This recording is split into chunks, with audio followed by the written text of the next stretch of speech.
Okay, now that we've got one monitor working, we're going to show you how to add a secondary monitor as an extension.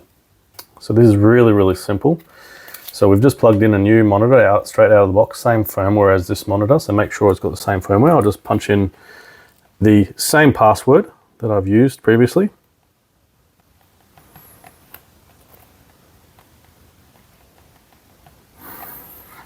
So we register that. Now you want to go through the wizard the same way. We'll just fill this out as well. There's the secret password answers. Okay, now this is very important. So you just got to be careful. You need to change the local IP address.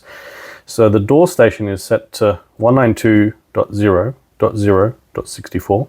I believe the monitor. The door station is .66. So you can select another number such as 67. So we've got this offline, so it's not connected to a network. If you're connecting it to a network, it would either pick up its own address or you would give it an address that's free on the network. So we just change that to 67. Okay, press next. Wait for that.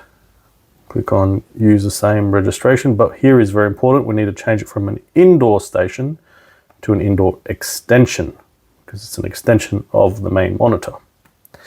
Click on next. You don't need to do any of the Wi-Fi. Now I do suggest you set your time and date to the same as the correct time and date. Before it's March now, and today I believe is the 21st, I think. The 21st. You can just check on the other screen. Sorry, 23rd. And the time is 14. You can click on there and make it quicker. 14:23. Okay. Okay. You want to turn on the DST as well, like we did previously. Change it to October at the top. Oops. April down the bottom. First week.